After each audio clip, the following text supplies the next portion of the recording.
Awak nak tahu kenapa ramai gagal untuk lose fat walaupun dah buat calorie deficit? Saya akan kongsikan ilmu yang mendalam ini dengan cara mudah faham. Sebelum tu, tonton video ini. Pemahaman nutrition kan dia banyak, ada tiga kan. So yang pertama calorie in calorie out, and Betul? then enzyme dengan hormon tu kan, and then yang ketiga ni sampai ke tahap molekul. Sebelum kita rumuskan, kita wrap up. Matlamat yang saya letak kat sini untuk Farizwan, matlamat jangka pendek kan, dia boleh turunkan Hmm. berat badan dia ke 88 daripada 95. Sekarang dia dah 90 tau. Besar kemungkinan dia akan berada somewhere about 86 to 85 kilos.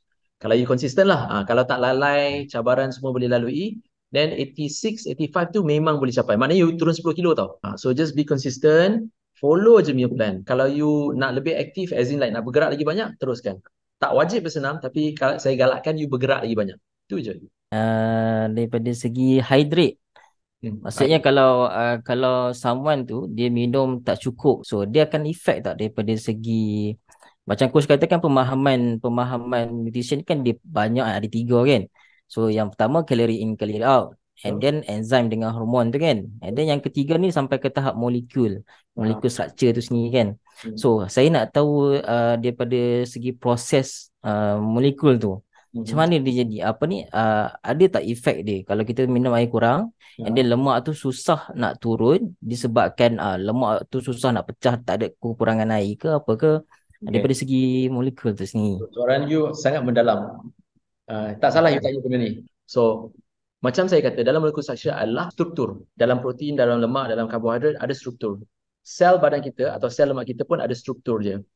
Dalam sel-sel lemak ada banyak karbon dan hidrogen. Kurang sangat oksigen. Untuk mempecah atau nak pisahkan struktur lemak tu, kita memerlukan oksigen. Apa yang saya nak cakap ni? Hmm. Okay, bayangkan sebuah rumah tu, banyak sangat dinding. Macam mana nak besarkan dinding ni? Macam nak pecahkan dinding? Kita kena ada hammer. Hammer tu yang boleh pecahkan dinding tu supaya rumah tu lagi nampak lebar atau besar. So nak memudahkan cerita ni, struktur lemak tu dah memang bercantum.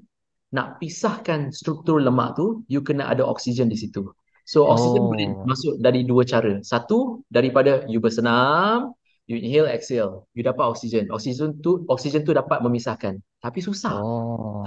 Salah satu cara lagi adalah dalam air. Dalam air ada hydrogen to oksigen. Air tu dapat membantu untuk memisahkan sel-sel lemak.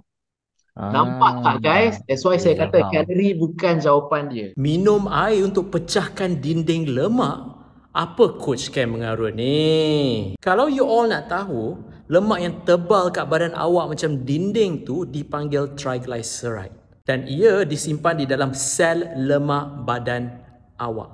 Untuk lemak itu digunakan sebagai tenaga, metabolic proses yang dipanggil lipolysis akan berlaku di mana ia menggunakan tiga jenis enzim, iaitu adipose triglyceride lipase, hormone sensitive lipase, monoglyceride lipase. Serta air digunakan untuk memisahkan molekul lemak. Dan pada masa sama juga, hormon insulin tak boleh melonjak dengan tinggi. Kalau tidak, proses ini tak boleh berlaku.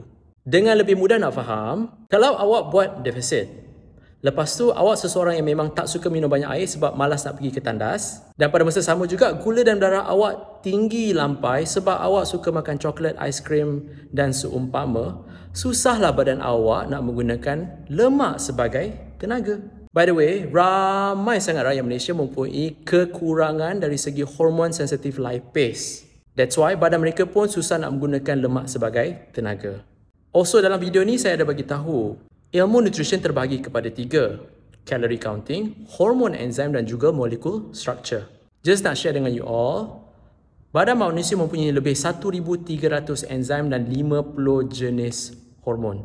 Saya baru saja kongsi 3 jenis enzim dan 1 jenis hormon. Komen ilmu baru di comment section jikalau ini adalah kali pertama anda mendengar tentang metabolic process.